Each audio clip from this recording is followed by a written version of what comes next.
picking their nose.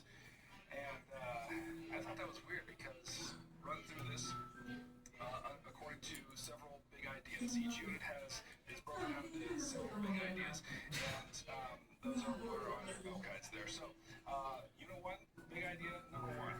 And by the way, you'll see that there's nine big ideas for this unit. Okay, so big idea number one. You feeling good? Our foundational governing documents are deeply influenced by Enlightenment thought. Okay, now, when it comes to Enlightenment thought, there are really four big ideas that you need to be familiar with. Number one, natural rights. Number two, popular sovereignty. Number three, the social contract. Number four, republicanism. So, natural rights, people are given political rights not by a political ruler like a king, but instead by a creator. They are endowed with them just by virtue of existing. Popular sovereignty. The right to govern is in the hands of the people. That's what popular means, and not in some sort of hereditary kingship, monarchy, etc. Social contract is the idea that the people who are being ruled are doing so. They are allowing themselves to be ruled. They give their consent to be ruled over by this governing authority. And if that governing authority turns out to be a turd, then the people have the right to overthrow that government and establish a new one that serves their needs. And then republicanism is a form of government that is chiefly characterized by the separation of political power. And in terms of the Enlightenment thought of republicanism, we've got the executive branch, the legislative branch, and the judicial branch. And by separating powers like that, it provides a check against political tyranny. Okay? So, you put all those things in a pot. You start stirring it up, take a big whiff of that nice aroma. What you're going to get is limited government. That's the main idea of our form of government in the United States. Is it is a limited government. It is limited by the laws that are passed. It is limited by the powers to check and balance each branch that exists. And that idea is illustrated in two of your foundational documents. These are required documents. So, number one, these ideas are illustrated in the Declaration of Independence. So, Declaration of Independence, it says that human beings are endowed by their Creator with certain unalienable rights. That's a perfect example of the idea of natural rights. Okay. It also says that when a government becomes destructive of those ends, that it's the right of those people to replace it. Okay, that's the social contract. It also says that government exists by the consent of the governed. Keep hitting this. By the consent of the government. That's the idea of popular sovereignty. Okay, the second document in which these ideas are illustrated is the Constitution. So the Constitution essentially is a blueprint for a Republican form of government. Okay, it lays out how powers are going to be separated. It lays out how the people's voice is going to be represented in that government, and we're going to talk all about that as we go. But for now, let's move on to big idea number two. Different models of democracy are visible in our nation and its policies. Okay, models of democracy. Let's talk about them. There are three models of democratic participation that you need to know. Number one is participatory democracy, okay? The idea here is that we want as many people as possible involved in the political process, which is kind of what the name sounds like. It's participatory. We want everybody here in the party. On the opposite end of the scale, you've got elite democracy, which wants as few people as possible involved in the political process. You know, historically, that's been certain races, landowners, that sort of thing. They want as few people involved. That's elite. And then somewhere in the middle is pluralists, and the pluralist model of democracy, and that's when groups of people associate with various interest groups who then compete to influence policy, laws, etc. Now, you need to understand how those three models are represented in three of your required foundational documents. Okay, so let's go back to the Constitution. In the Constitution, you got flavors of all three of these models of democracy. So, as an example of elite democracy, the Constitution provides for elected representatives that legislate on behalf of their people. Like, it's not just a mass democracy where all people vote on everything. No, it's a very clear example of elite democracy where it's our representatives who are doing the work of legislation and not the people themselves. An example of pluralist democracy in the Constitution would be that, in order to pass legislation that requires compromise from various groups of, competing interests like states or factions or whatever. And an example of participatory democracy in the Constitution is that states make their own laws.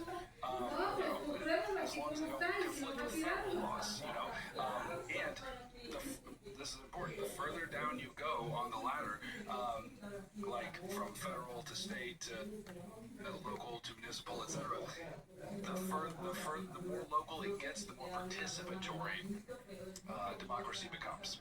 Okay? Now, this, you can also, that's how those three models are demonstrated in the Constitution. Now let's see how they're demonstrated in the sort of the debate between two other documents, Brutus I and Federalist X. So, Brutus championed a broad participatory model, and the reason why is because he, the writer here feared the curtailment of personal liberties reflected in a much larger republic. But then in Federalist X, Madison argues that, he grants the point, yes, it's a large nation, lots of very different kinds of people, but he argues that with so many competing factions and such a big republic, everybody's going to have to fight and negotiate and compromise, and in that way, liberty would be upheld. Okay? And that brings us to a big idea number 3. Federalists and anti-federalists argued over the proper scope of federal power. Okay, so you haven't heard of the Federalists? Well, I hope you have. The Federalists, they favored strong central government. Okay, so the Constitution was a Federalist creation. Well, they were the ones mainly arguing for it. And they argued for it in a series of essays known as the Federalist Papers. I already just talked about Federalist 10, which is one of your required documents, one of your foundational documents. And the main argument in Federalist 10 is how to mitigate, in Madison's words, the mischief of factions. Okay? So his solution in Federalist 10 was, okay, we do one of two things. One, we can take away the causes of faction. What are the causes of faction? The causes of faction are free thought and people having different ideas and having to battle them out. So, if you want to get rid of that kind of argumentation, you can take away.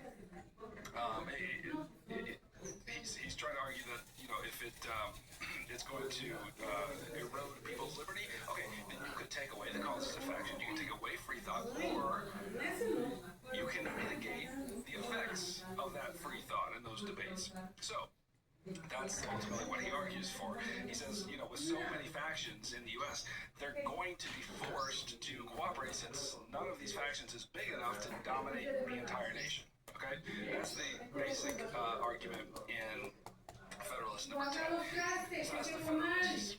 They argued for the Constitution. They wanted a strong central government.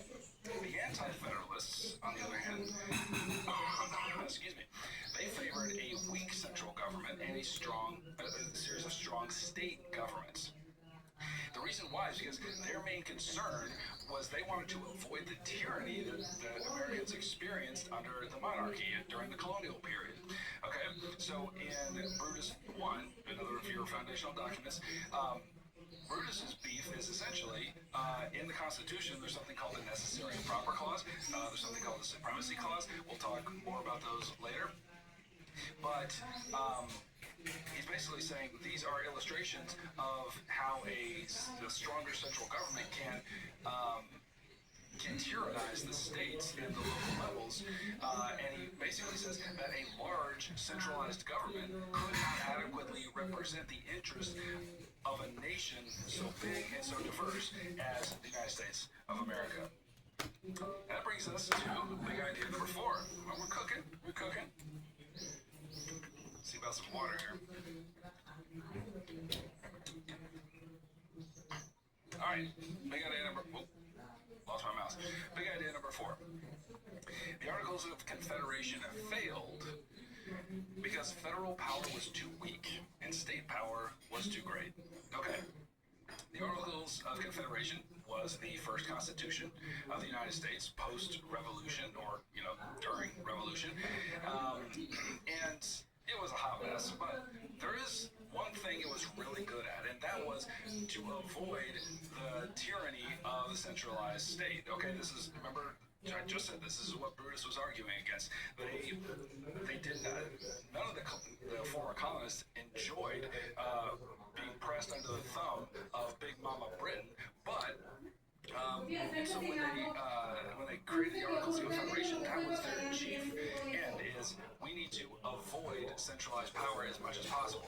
And so the Articles of Confederation very much did that, okay?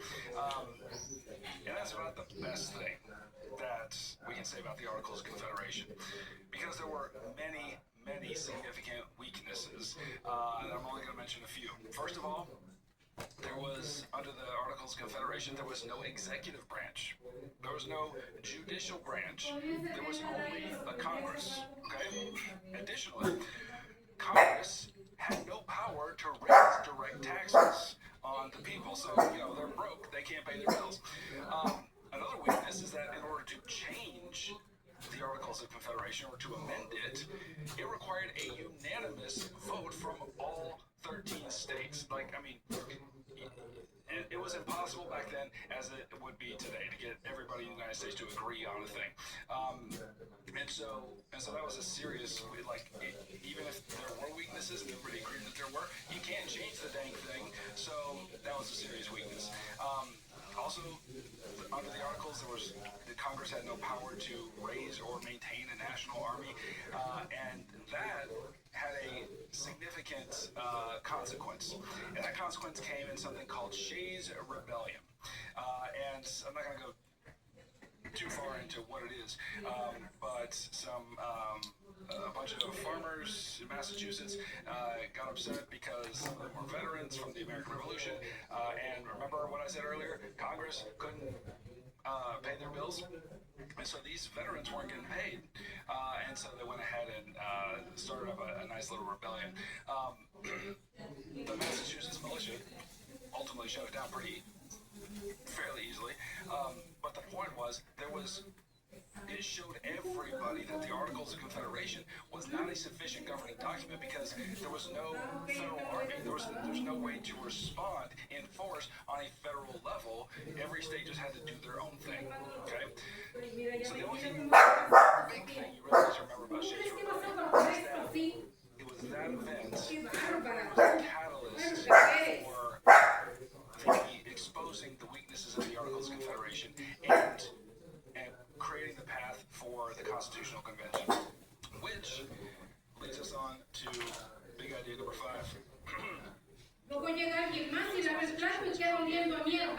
As a result of several compromises between Federalists and Anti-Federalists. Okay, so they sit in a sweaty room in Philadelphia, and they hammer out a bunch of ideas for a new constitution. The Federalists, the Anti-Federalists, they're arguing with each other, and ultimately what had to happen in order to get this document written is that there had to be some very significant compromises, and there's a few of these compromises that you're going to need to know. So first of all, there was the Great Compromise. It's also known as the Connecticut Compromise.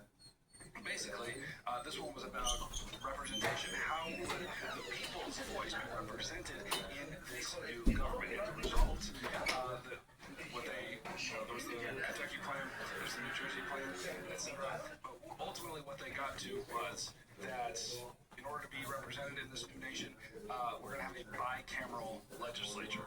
Okay, so 2 houses in Congress. We got the House of Representatives, we got the Senate. We will talk about them ad nauseum in Unit 2, so get excited for that. Second compromise that you need to remember is how the president is going to be elected, and that is the compromise of the Electoral College. Okay? Basically, the result was each state is given electors equal to their congressional representatives, and those electors are the ones who elect the president. Okay. Another example of elite democracy.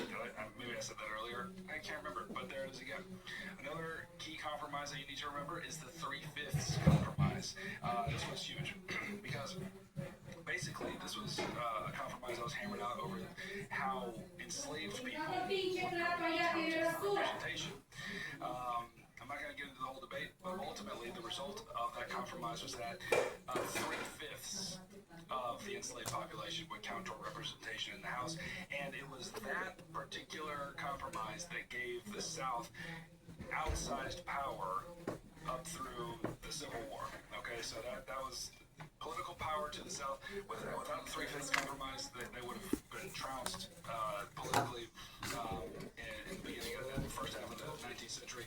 But the 3/5 compromise gave them enormous amounts of political power that they wouldn't have otherwise had. Now, also in the Constitution, because the debates and the resulting compromises and the debates that forged those compromises were so intense, they put in a process into the Constitution for amending it. Okay, remember the Articles of Confederation? It was almost impossible to amend the Articles, but so they learned from that, and so in Article 5 of the Constitution, it lays out how do we amend the Constitution, how do we change it if we need to. Well, there's a two-stage process. The first part is a proposal. The second part is ratification. So in the proposal stage, an amendment can be proposed either by Congress or by the states if they call a special convention, and then in the ratification phase, 3/4 of state legislatures or state ratifying conventions have to agree that this is now a new amendment, and that's basically how it goes. And that's much easier. It's still hard to do, but it's much easier than it was under the Articles of Confederation. All right, let's go. Unit 6. No, Unit 1. Big idea. 6. The U.S. Constitution lays out a system of government characterized by separation of powers and checks and balances. Okay, now let's take a little tour through Federalist 51, which illustrates and provides the justification for this big idea. The main idea of Federalist 51, and you have to know this, and you're probably going to see it on your exam somewhere, the main idea of Federalist 51 is arguing for the separation of powers in the government and checks and balances between those branches in order to control abuses of power by majorities. Okay, so what Madison argues in Federalist 51, the solution to keeping those abuses of power in check is that each branch of government, the legislative, the judicial, and the executive, they have to be made to work as independently as possible and to have certain powers to check the abuses of the others. Okay? So here's how it worked in the Constitution. Federalist 51 lays out the grounding argument for it. Here's how it actually laid out. We have three branches, right? The legislative, executive, judicial. The legislative branch is the one who makes the laws. The executive branch is the one who executes the laws or makes sure that everybody is obeying the laws. And then the judicial branch evaluates the constitutionality of the laws, okay? Now, each branch is going to be able to restrain or check the other branches. But we're going to talk, there's a whole topic on that in Unit 2, so put that in your pocket. We'll come back to it. But for now, let's go on to I keep saying Unit. Big idea number 7. All right, our system of government is based on federalism, and the sharing of power is affected by societal needs. Okay, federalism, this is a big one. You're absolutely going to see this one on your exam, so get excited for that. So federalism. Hope you're still not confused by this one. If so, here's the definition. It's a system of government that is characterized by the sharing of power between national and state governments. Okay? Federalism is all about sharing power between the national government and the state government. Okay? It's not, has nothing to do with, it's so confusing because federalism sounds like a federal government. It's not that. Okay, it's not about federal power. It's about the sharing of power between Washington, D.C., and all the state governments. Okay? Now, when it comes to federalism and that sharing of powers, there are the Constitution. Excuse me. The Constitution actually lays out certain kinds of powers for each of the branches of government. Okay, there are three that you need to know. There are exclusive powers, there are reserved powers, and there are concurrent powers. All right. So exclusive powers are those powers that are delegated by the Constitution to the federal government. And an example of this would be, minting currency. So all the states have the same kind of currency. Another exclusive power for the federal government and Congress would be the declaration of war. Okay, only Congress can declare war, and so basically, it's these exclusive powers for Congress. It's everything outlined in Article 1, Section 8. Okay, then there are reserved powers. Okay, these are powers that belong exclusively to the states, and that's provided for by the 10th Amendment. Okay, so any power that is not explicitly given to the federal government by the Constitution, 10th Amendment says, is reserved for the states. That's what they call them, reserved powers. So these are things like police powers, education.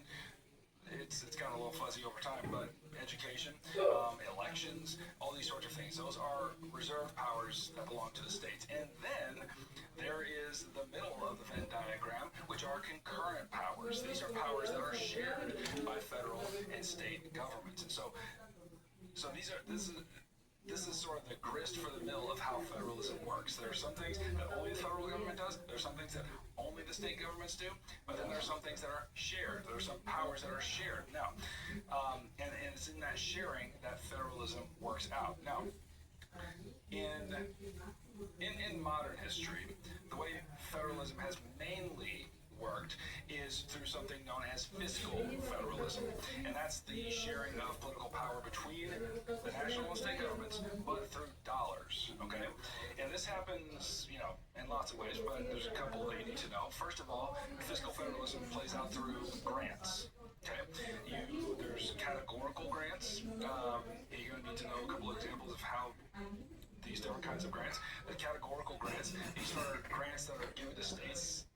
Just basically as long as they comply with specific federal standards. And so that means that these are grants, these categorical grants, these are grants with strings attached, okay? So the federal government is handing the states money, saying you only get this money if you obey these particular criteria, okay? Then there are block grants. This is money given for a relatively broad purpose, and this money can be used as the state sees fit. And in this case, there are very few strings attached. Okay, so for example, if the federal government gives a state a bunch of money and says, use this money on crime prevention, like that's it. You guys know more about your crime problems or whatever than we do. Here's a bunch of money, crime prevention, just go. Okay, so that would be very few strings attached, and that's a block grant. And then there are mandates. This is another way that federalism has worked out recently. A mandate requires a state to follow federal directives, but often, compliance with those directives is very far beyond a state budget capacity. So the federal government then funds those mandates in the states. So a good example here would be the environmental standards of the Clean Air Act. Okay, this provided national standards for the reduction of smog and acid rain and other kinds of pollution. And in order to comply with that law, the states didn't have that kind of budget to retool their factories and the ways they create emissions and that sort of thing. And so the mandate was the federal law, and so then the federal government came in to fund those and help them out. All right, final big idea for Unit 1. Let's go. Wait. It says 9. Do I have 9? All right. We'll see how it goes.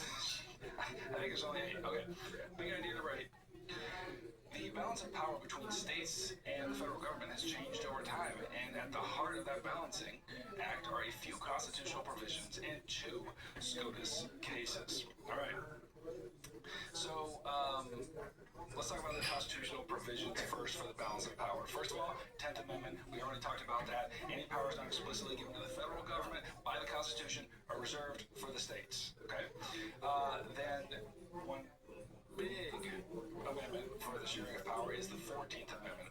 Basically, essentially, this amendment applies the Bill of Rights to the states. And so, states now have to guarantee the same privileges and immunities for its citizens, and the equal protection of the law that is enjoyed by all Americans at the federal level. Again, talk all about that in Unit 3. We'll leave it there. There's also the Commerce Clause,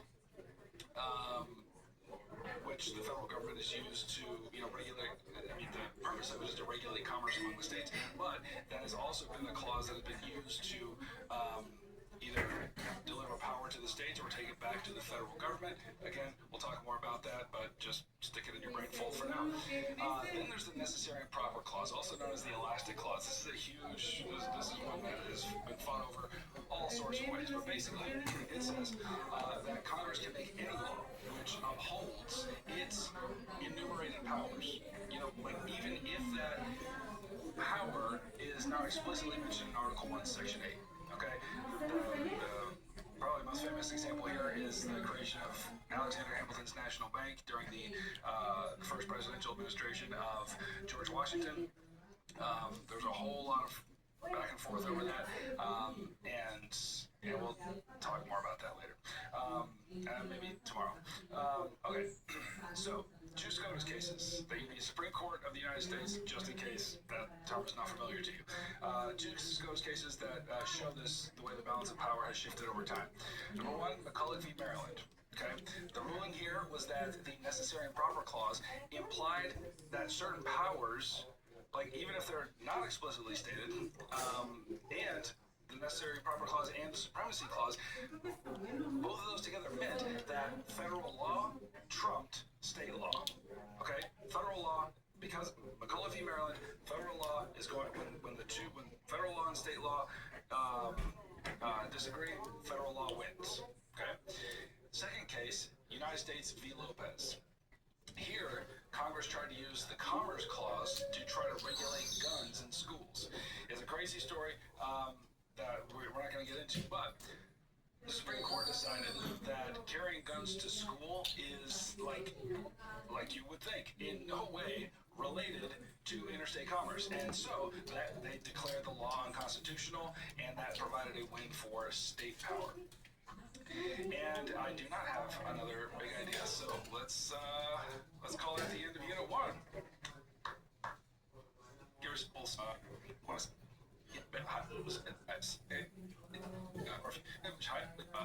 senior Unit 2 to Unit 2.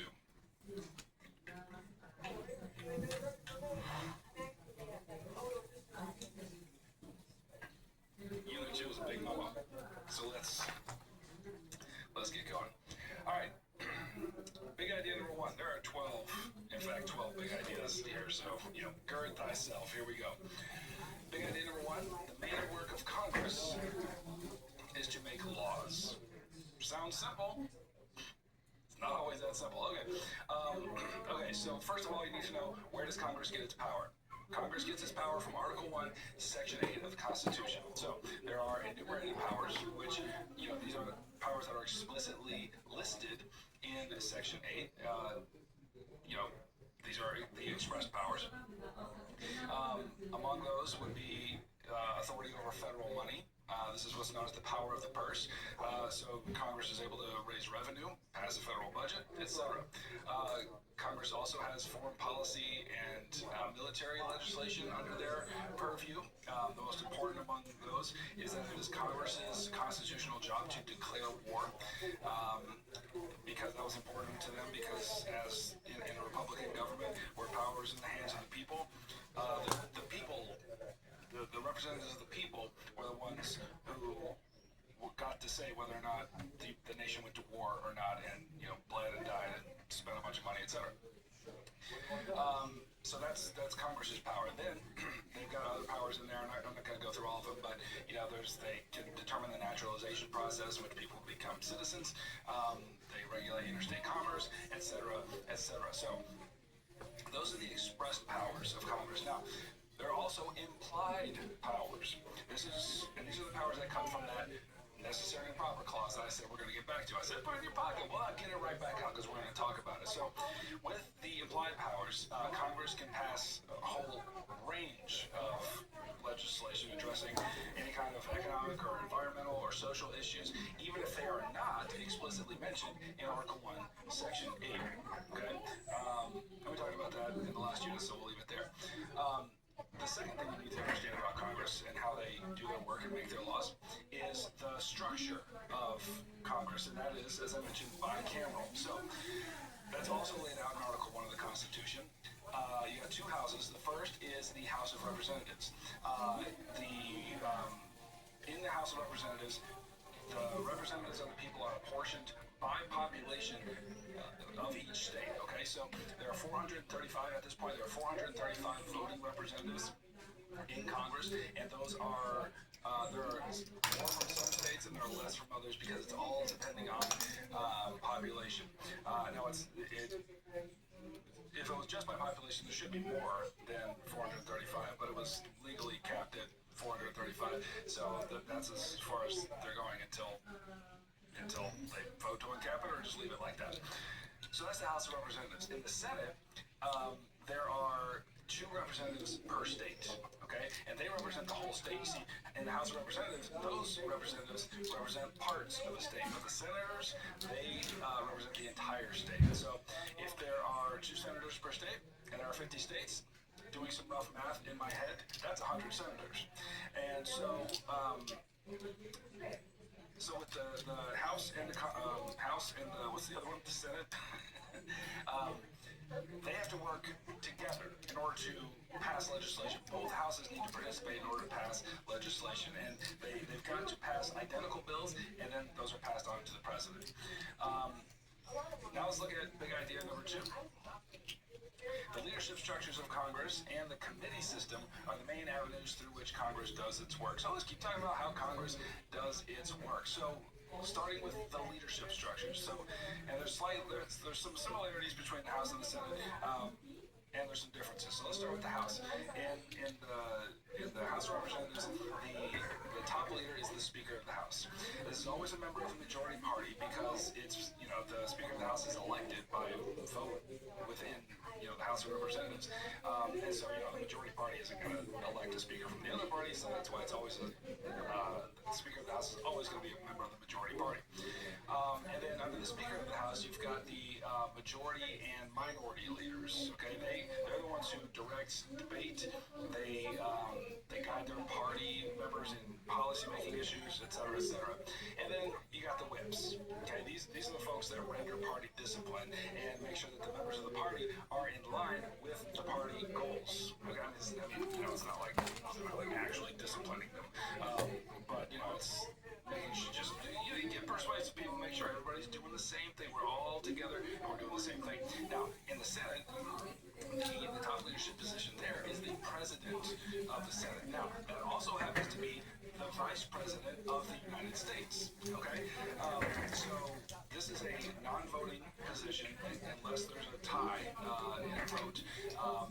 But the Speaker of the House over in the other chamber, there's a lot of power in that position. But the president of the Senate, there's not a whole lot of power in that position. Actually, there's more power in another position I'll tell you about in a second. After the president of the Senate, you've got the president pro tem. Okay, that's the person who presides over the Senate when the VP, the vice president, is away, which happens a lot in modern times. Now, in the Senate, you've got the Senate Majority Leader. This is the one that's much more powerful than the previous two, than the president pro tem and the president of the Senate, which in many ways are just the same thing. It's just one is standing in for the other. So the Senate Majority Leader sets the legislative agenda by determining which bills reach the floor for debate, which is an exceedingly powerful thing to be able to do. And then in the Senate, there's also whips. They do the same thing as the House whips do. Okay, so that's the leadership structure.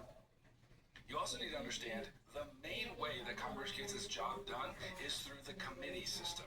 Okay, and there's several different types of committees that you're going to need to know. Number one, standing committees. Okay, these are they're called standing committees because they're just always there. Okay, they don't like pop up, do their job, and then go away. No, they're standing. They're always there.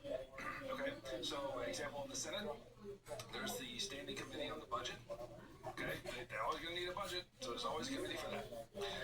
In the House, a good example is the House Judiciary Committee, which handles impeachments, as well as a whole host of other things.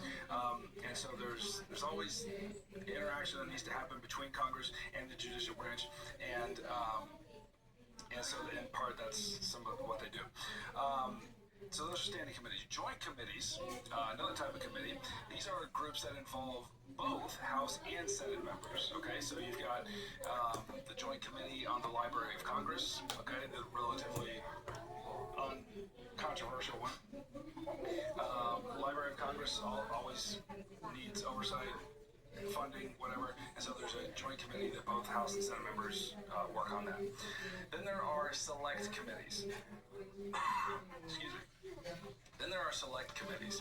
This is the opposite of a standing committee, okay? So standing committee, always there. Select committees are temporary.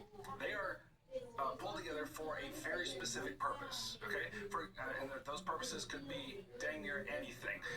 One example would be the select committee was formed to investigate Richard Nixon's involvement in the Watergate scandal. They found he was kind of a turd. He did it all, and that led to his almost impeachment and removal from office. His almost removal from office, I should say. So those are select committees. Then you've got conference committees. Okay. So we're going to talk a lot more about how a bill becomes a law in just a second, but in order for a bill to become a law, as I mentioned, it has to pass identical versions in the House and in the Senate. So if that doesn't happen, and they can't get this, they can't agree on how the law should be written, they go to a conference committee in order to hash out the details and get them ironed out. Why did my big idea go away? Where you at? I don't know. Anyway, we're almost done with this one. All right. So, basic process of a bill becoming a law. A member from the House or the Senate can introduce a bill. They're known as a sponsor. As that bill is considered, it oftentimes, almost always, changes. Sometimes riders are added. Sometimes they are non-germane riders. Sometimes they're germane. Regardless, riders are things that add provisions to bills, which would usually just benefit a Congress member's own agenda, or sometimes these are riders that can help get the bill passed. Also, sometimes pork barrel spending is added, which are funds that are earmarked for special projects in representatives' districts. Again, it's going to help one particular district or maybe a handful. Anyway, point is, it goes to committee, as they're considering it, it's changing, it's getting riders, it's getting different funding petitions, etc. After all of that is done, it's assigned to a committee. A bill is assigned to a committee, and there are 3 stages in that committee. There are hearings, people just talking about it, and there's markup, and then there's the reporting out, okay? And then finally, there's the voting, okay? Oftentimes you'll see something going on here called, when a bill comes up for a vote, you'll hear something called log rolling. That's basically, compromise is required to get these laws passed. So representatives will go to other representatives and say, hey, by the way, you vote for my bill, I'll vote for yours, okay? I don't even know what it is. You vote for me, I vote for you, okay? So that's log rolling. Now, real quick, last part of this big idea. One of Congress's biggest tasks is to create a budget, okay? And most of the government income comes from income tax, but also, other taxes, tariffs, that sort of thing. And in making that budget, they have to allocate funds for 2 very specific purposes. Number 1, mandatory spending. Number 2, discretionary spending.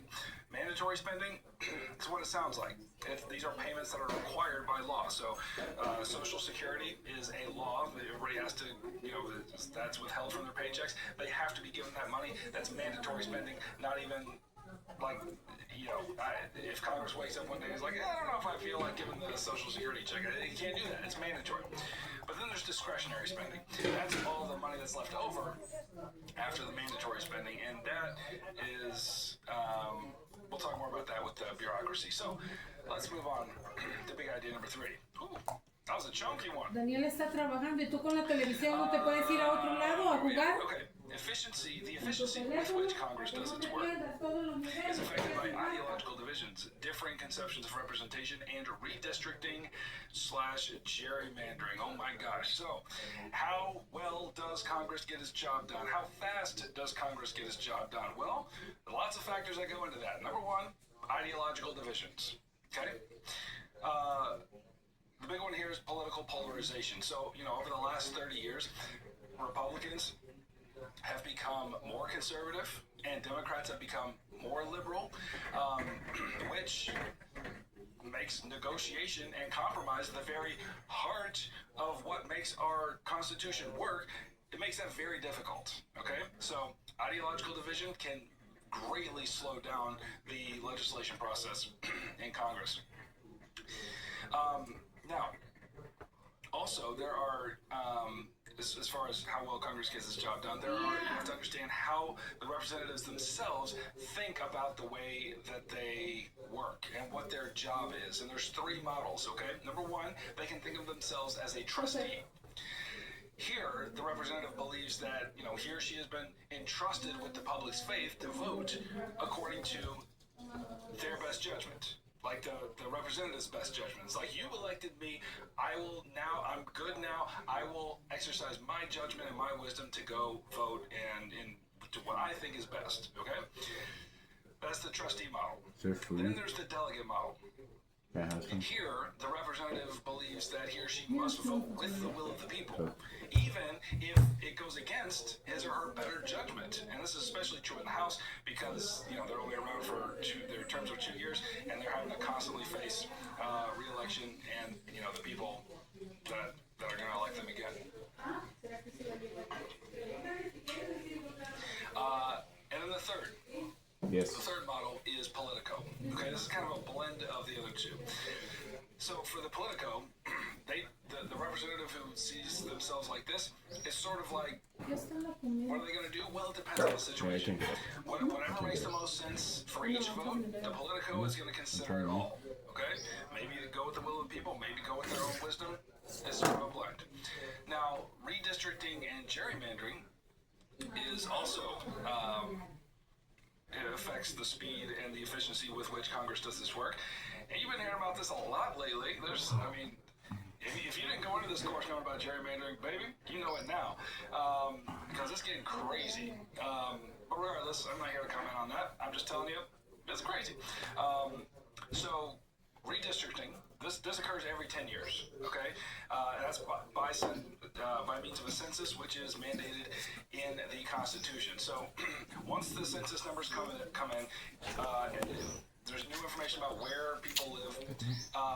Congressional districts are then redrawn based on population. And this, of course, is a highly contentious issue. Always has been, still is. And things can get even more heated when districts are not reapportioned properly. Cool. And for that, let's talk about 2 Supreme Court cases that have addressed this. The first is Baker v. Carr in 1962. So, because Tennessee had not redrawn its districts in a long time, a minority of voters had a majority of the power. And in this case, it was argued that such an arrangement violated the Equal Protection Clause of the 14th Amendment. And the judges on the Supreme Court agreed, and in doing so, they established the one person, one vote principle. So Baker v. Carr, one person, one vote principle, stick it in your brain folds. The second case is Shaw v. Reno, 1993. This was a case about redistricting gone wrong, namely gerrymandering. So gerrymandering is drawing districts in such a way to, benefit one party and disadvantage another, and that can be done with partisan gerrymandering. Justin, Or it can be I'm waiting for you. with other Where's my criteria head? in mind. In terms Where's of my North face? Carolina, it was race. God Okay. damn it. 2 North Carolina What about districts now? were drawn in really weird Jesus. shapes. Do I have to go lower? And they were doing that in order to create Okay. majority black districts. And the people who redrew these districts argued that, hey, this is upholding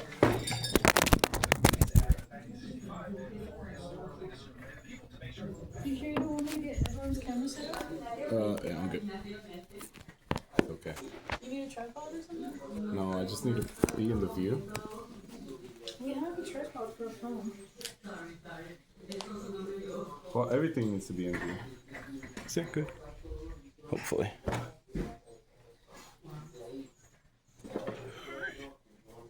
Ah, damn it.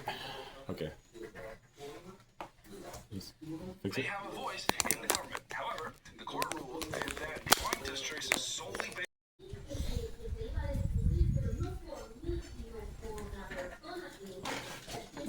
Well, there goes that too. I dropped my phone and the video stopped, so backed it up. Hopefully that's okay. I'm just telling you. I don't know how far It's it great. is. So, redistricting. This occurs every 10 years. Okay? That's by means of a census, which is mandated in the Constitution. So, once the census numbers come in, there's new information about where people congressional districts are then redrawn based on population. And this, of course, is a highly contentious issue. Always has been, still is. And things can get even more heated when districts are not reapportioned properly. And for that, let's talk about 2 Supreme Court cases that have addressed this. The first is Baker v. Carr in 1962. So, because Tennessee had not redrawn its districts in a long time, a minority of voters had a majority of the power. And in this case, it was argued that such an arrangement violated the Equal Protection Clause of the 14th Amendment, and the judges on the Supreme Court agreed, and in doing so, they established the one person, one vote principle. So Baker v. Carr, one person, one vote principle, stick it in your brain folds. The second case is Shaw v. Reno, 1993. This was a case about redistricting gone wrong, namely gerrymandering. So gerrymandering is drawing districts in such a way to benefit one party and disadvantage another, and that can be done with partisan gerrymandering, or it can be done with other criteria in mind. In terms of North Carolina, it was race. Okay, 2 North Carolina districts were drawn in really weird shapes, and they were doing that in order to create majority black districts. And the people who redrew these districts argued that, hey, this is upholding the spirit of the Voting Rights Act of 1965 for historically discriminated people, to make sure they have a voice in the government. However, the court ruled that drawing districts solely based on race was unconstitutional based on the 14th Amendment's Equal Protection Clause. There you go. Shaw v. Reno. All right. Big idea number 4. Though the president has no constitutional lawmaking power, the president uses formal and informal powers to get the presidential policy agenda passed. All right, let's move on to the president. Y'all feeling good? I've been flapping my mouth hole for a while now. Hope you're feeling good. I'm feeling good. Talk about government. Talk about government. All right. Let's keep talking about government. What are we doing? The president. Okay. So the formal and informal powers of the president. So formal powers are granted to the president by Article 2 of the Constitution. There's a few that would be helpful to know. Number 1, the veto. The veto power is given to the president by the Constitution. Remember I said that if a bill is going to become a law, then the last stage in that process is signing. The president must sign that law in order for it to become active.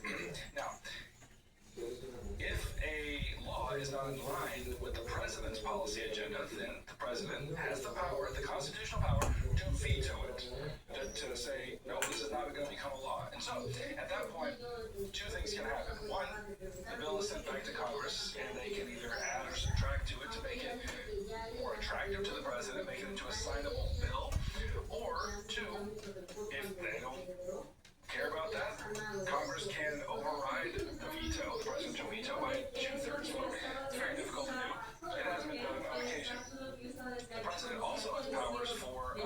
foreign policy. The president is the commander-in-chief of the military. However, remember, it is Congress that declares war. So that's another example of the separation of powers and being able to check and balance one another. However, I do have to say that not all deployment of troops means that war is being declared. I mean, the last war that Congress declared was World War II. Just so you know, we've had Korea, we've had Vietnam, we've had 2 Iraq wars, Afghanistan, now Iran. We've got all these wars, and none of them were declared by Congress. So what's going on? Well, I've gone too far into this, but there are laws that say that the president can deploy troops for 60 days, and then actually 60 days, and then then it requires congressional approval. It's another example. I should get off of this because we got to keep going, but it's another example of the fight or the debate.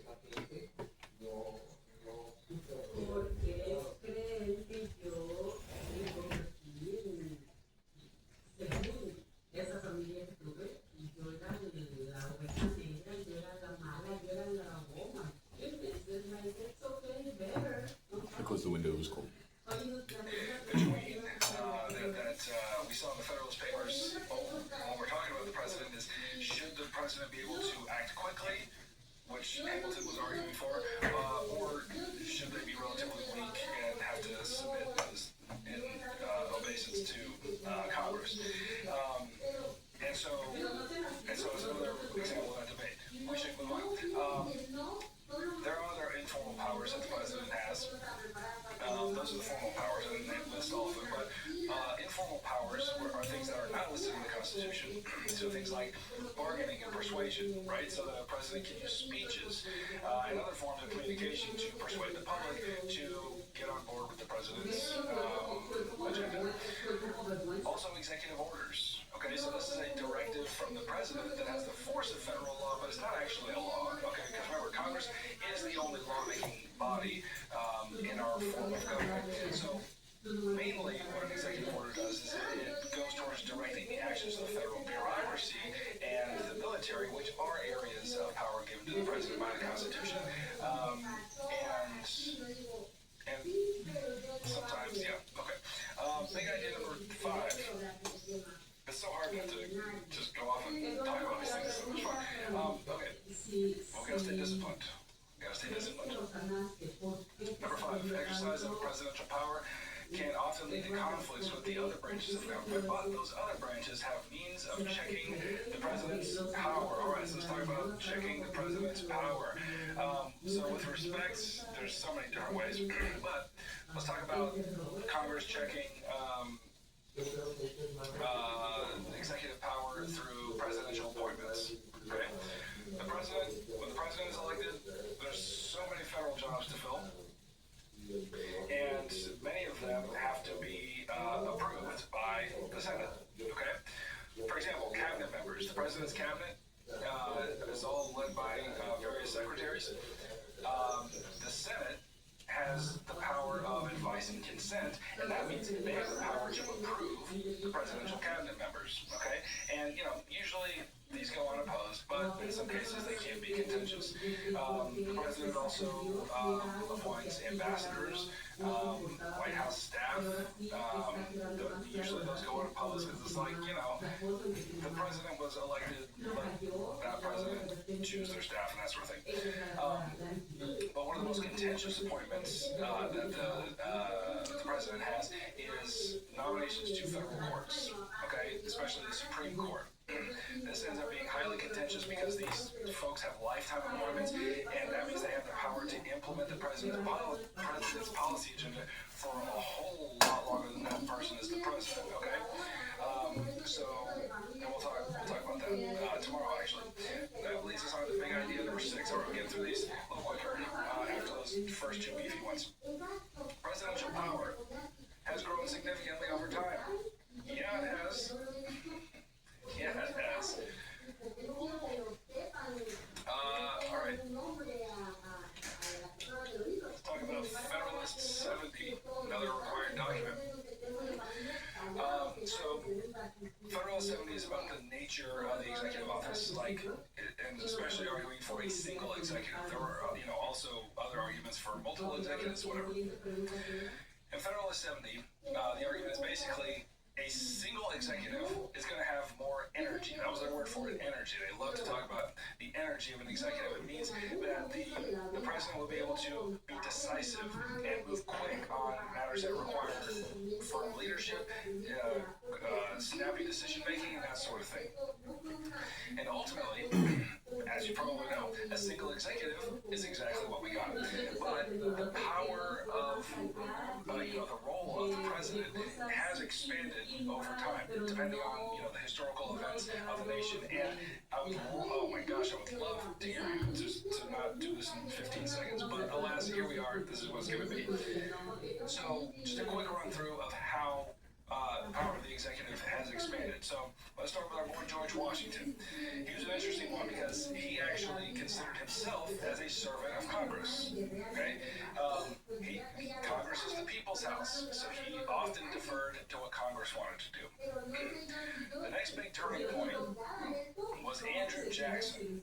Oh my gosh, big shift in presidential power. He believed that he was the representative of the people. And remember, Congress is the representative of the people, but here comes old Andrew Jackson. He's like, no, I'm the representative of the people, and thus, with that belief in tow, he really expanded the power of the executive office to reflect that very reality. And you see that reflected in the fact that he used the veto 12 times, which after him wasn't that much, but before him, that was more, 12 vetoes was more than any of the 6 previous presidents combined. So, there you go, Jackson. He did that, great demonstration of his view of executive power with the Indian Removal Act. The Supreme Court decided that removing American Indians from their lands was unconstitutional. Couldn't do it. And then Andrew Jackson was just like, that's nice. I'm going to do it anyway. So remember, he thinks he's the representative of the people. This is what the people want. We're doing it. Okay? Big expansion of presidential power. Then we're going to skip a few and get to Abraham Lincoln. He also expanded the executive office. He assumed a whole lot more powers in order to save the Union during the Civil War and abolish slavery. For example, he suspended during the Civil War, he suspended the right of habeas corpus. And several other things that my mind is blanking on right now. The point is, in order to prosecute the Civil War, Abraham Lincoln stuck his hand right into the glove of executive power and forced that thing to get about 5 sizes bigger. Now, you can argue, hey, the Civil War, he needed to do it. Whatever, the point is, he made it much bigger. Then the next big step was Franklin Delano Roosevelt in the 1930s. And, if there was ever a president who enlarged executive power, it was Franklin D. Roosevelt, okay? Man had 635 vetoes, okay? Just for comparison, most modern presidents veto less than 100 times. Man vetoed 635 times. And, it was the Great Depression. He was responding to a massive economic crisis. And so, he put his New Deal programs into place and, pushed through Congress in order to address the Great Depression. But regardless, in doing so, the president, he fundamentally remade the nature of executive power and expanded the power of the executive beyond anybody before him. And that's going to lead us to big idea number 7. So because of their unique command of the attention of Americans, presidents have often used new communication technologies to appeal directly to the people. You see, that's what the president has going for them, is that the president actually, it's so hard. A lot of Americans don't know who their congressional representatives are. They might not be able to name the Supreme Court justices or whatever. But everybody knows who the president is, right? That's the one thing the president has going for them, is that everyone knows who they are. Okay? And so the smart presidents use that to their advantage. Okay? So presidents, over time, like, their means of communication with the public has changed along with technology. So, you know, you got George Washington, who delivered the State of the Union address in person, and then it was printed in newspapers for everyone to read. Then fast forward to Franklin Roosevelt. He made use of widespread technology at that point, the radio, and he gave right when he was first elected, everybody is suffering profoundly in the Great Depression, and so he uses the medium of radio, and he sits down for what he calls fireside chats, and he just talks to people through the radio. The actual stinking president talking to me in my living room. This guy, not me. I'm not that old. I wasn't around then. But regardless, it was like the president is actually addressing us. Like, it was a massive thing. So, then fast forward to John F. Kennedy a few years later, and he was the first one to use television. Or I should say live press conferences on television. He wasn't the first president on television, but he really made use of live press conferences. Doing so, he created the communication office of the president, and they were working to refine and to shape the presidential talking points so that the president's policy agenda would succeed in the minds of the hearts and the people of Americans to whom he was addressing. Now, with the advent of new media like social media, the internet, etc., this was a huge innovation because now the president has a way to speak, directly to the people without the filtering of journalists, like in newspaper or whatever. Now presidents talk directly to their followers, and that has been a massive innovation. Okay, let's go do this to big idea. Number 8, the Supreme Court checks the other branches of government through the power of judicial review. Judicial review. Okay.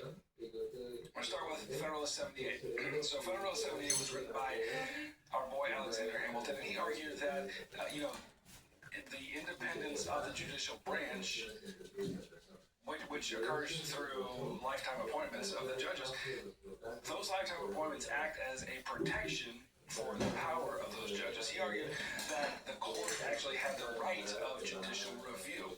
And judicial review basically is the court decides whether a law passed by Congress, signed by the president, is constitutional or not. And if it's not constitutional, it does no longer have the force of law. Okay? Now, this is a lot of the court's power was hashed out in a case from 1803 called Marbury v. Madison. Sorry, something running around upstairs. Marbury v. Madison, 1803. It has to do. It's kind of complicated. Here's the basic thing you need to remember about it. It basically just established the power of judicial review for the court. Okay. The power of judicial review, not in the Constitution. Actually, it's like they were all sweating in Philadelphia when they were writing the Constitution. They got to the end and they were like, yeah, it's the Supreme Court, yeah, you'll figure it out later. There's not much in there in the Constitution about the Supreme Court, and so the court has had to sort of carve out and define its own power constitutionally. One of the ways they've done that is by embracing the power of judicial review. Not embracing it, is sort of in the nature of the branch itself, and that occurred through Marbury v. Madison. Okay, now, real quick, the structure of the federal court system, you're going to need to know there are 3 levels. Okay, you've got the U.S. District Courts, you've got the U.S. Circuit Court of Appeals, and then the U.S. Supreme Court. And that's the order in which they go.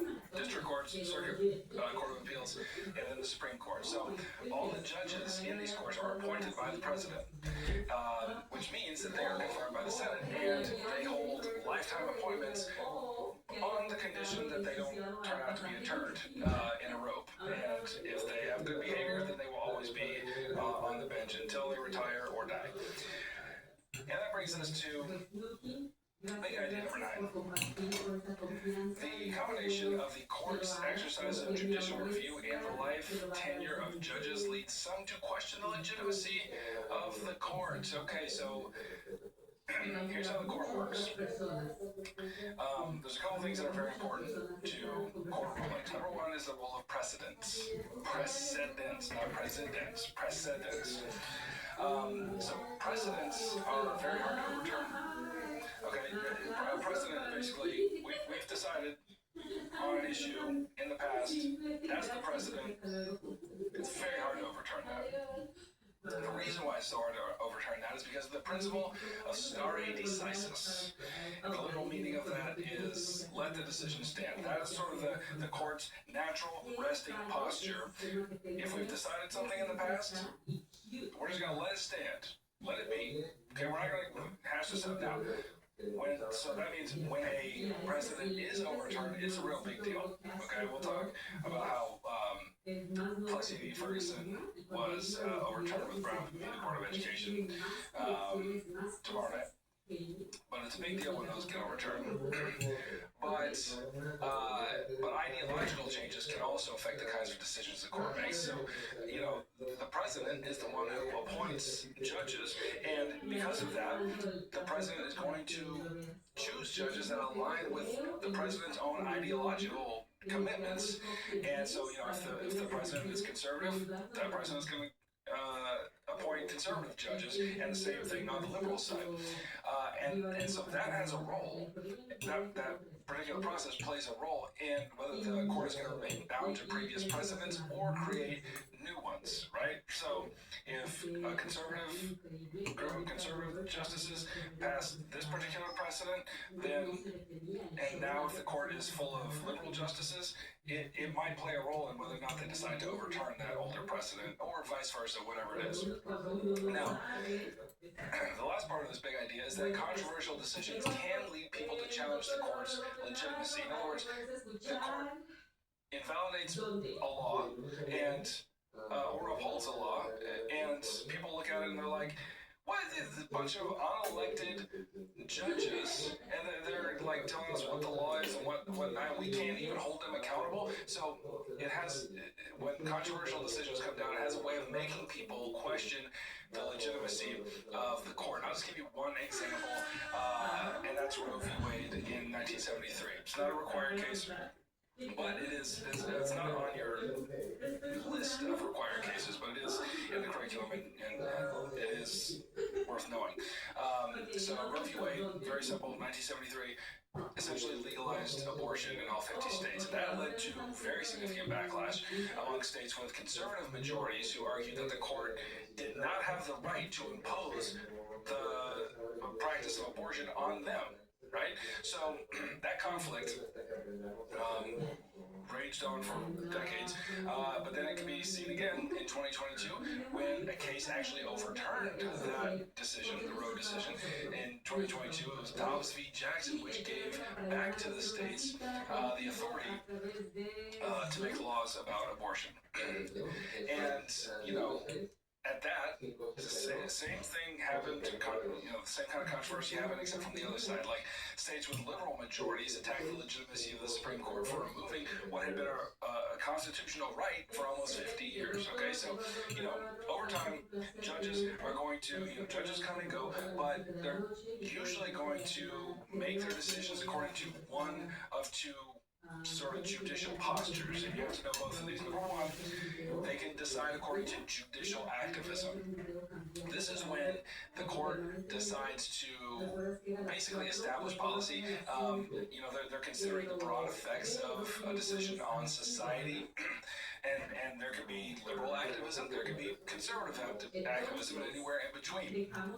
A good example there is the overturning of Plessy v. Ferguson and the separate but equal doctrine that I just mentioned a second ago. So that's judicial activism. Judges are sort of like considering how this policy is going to make waves in society. The other side is judicial restraint. The idea here is that judges are, when they think of themselves, they're like, judges aren't appointed to make policy. The elected legislature is supposed to do that. The only time that a law should be struck down is if it violates the actual written word of the Constitution. So they're literalists in a sense, okay? So that's judicial restraint. All right, big idea number 10. Here we go. the federal bureaucracy carries out the responsibilities of the federal government under the authority of the executive branch. Oh, baby, the bureaucracy. Oh my gosh, this is so much to say here. We'll go through it quickly. So the structure of the bureaucracy is basically you've got your, well, first of all, what is it? The bureaucracy is essentially the millions of workers, agencies, departments, all sorts of things that make up the executive branch, right? So the Congress passes laws, President signs them into law, says, yeah, I'll be the guy to make sure these laws happen, but the president can't actually make sure the laws happen. There's so many people in the country, so there's this massive bureaucracy that works for the president that makes sure that the laws get that the laws are executed and obeyed. So the structure of the bureaucracy you're going to need to understand. First of all, there's the cabinet secretaries. They're up there on the highest level.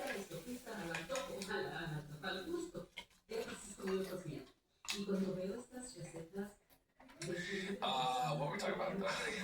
Cabinet secretaries, that's right. So they're the highest levels. They're the leaders of the 15 executive departments, like the Department of Energy and Homeland Security. The biggest by far is the Department of Defense, etc. Now, these departments are then further subdivided into agencies, and all of those work together to make sure that the goals of the department are accomplished. So those are the cabinets.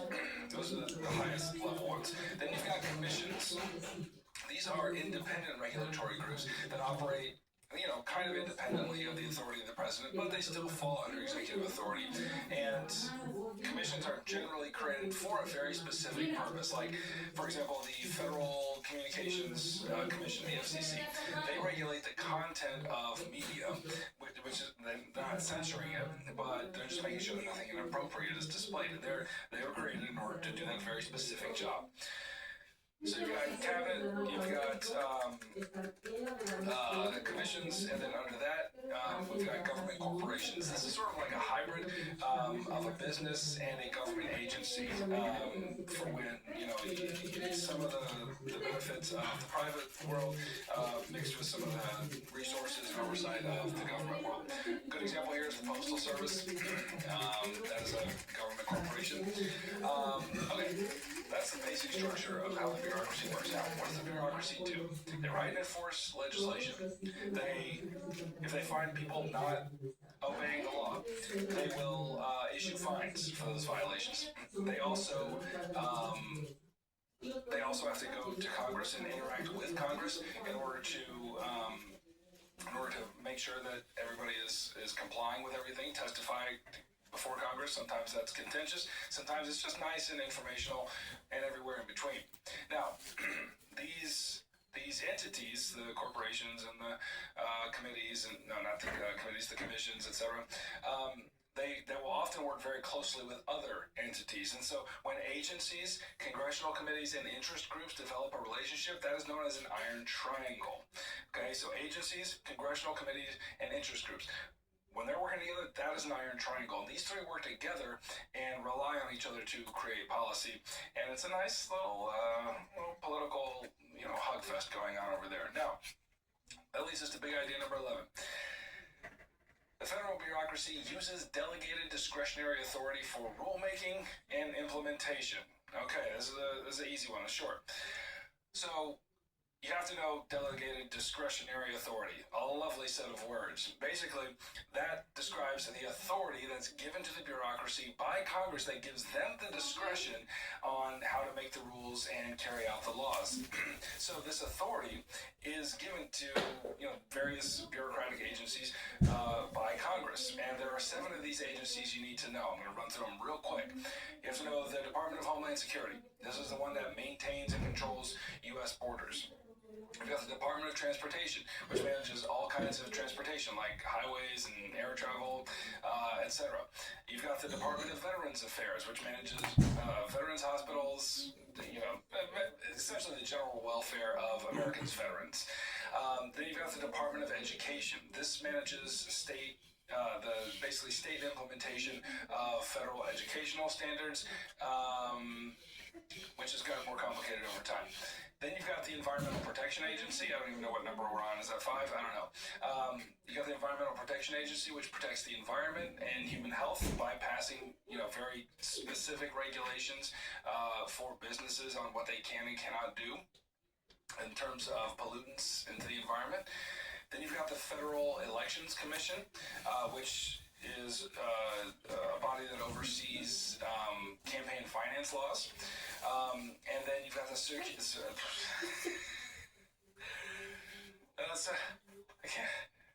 I gotta breathe. Talking too fast. Woo. Those words I felt actual words in my mouth tumbling all around. What a thing. Let's just chill. Let's be calm. All right. What were we talking about? Security and Exchange Commission.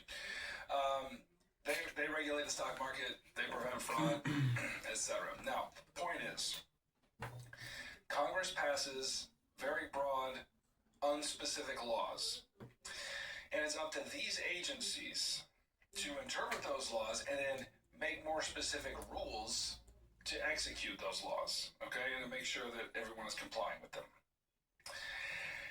And that leads us to big idea number 12. Last big idea for the night. Last big idea. The Bill of Rights protects individual liberties. All right, that is not the big idea. Wait, that's not it. There's something about big idea number is something about bureaucracy. I think it's about the bureaucracy checking. How the bureaucracy is checked. Okay, to change that. Sorry. It should be right on your notes if you downloaded the notes in the description. Anyway, so how the bureaucracy gets checked. Well, the bureaucracy, as I mentioned, is the enforcing tool of the executive branch, but their power can be checked by congressional oversight. So Congress has a whole lot of committees that correspond to the government agencies that will call, the directors of those agencies over to testify and give reports on their progress. Sometimes these are friendly, sometimes they are not, and they're very ugly. But regardless, those agency heads have to answer to Congress. Also, Congress, remember, holds the power of the purse. So they can decide how to allocate funds to different agencies, and those agencies can't spend money until a committee or a subcommittee authorizes them to do so. And so that's a very significant way that Congress can check the bureaucracy.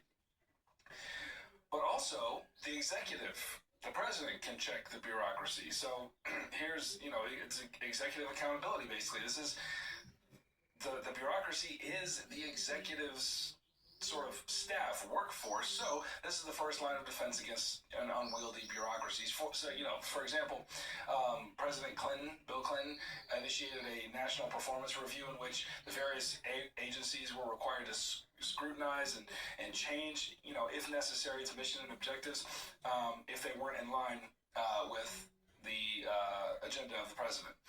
And then the judicial branch can check the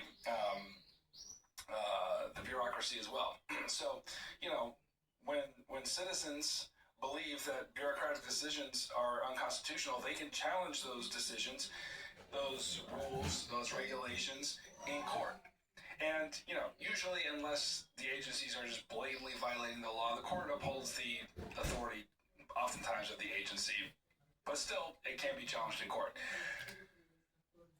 And that's it. That's it for tonight, y'all. Okay. Beautiful. All right, we're going to be doing some super chats now. If you're leaving, be sure to come back tomorrow. We're going to be doing it again. Give me a lozenge here.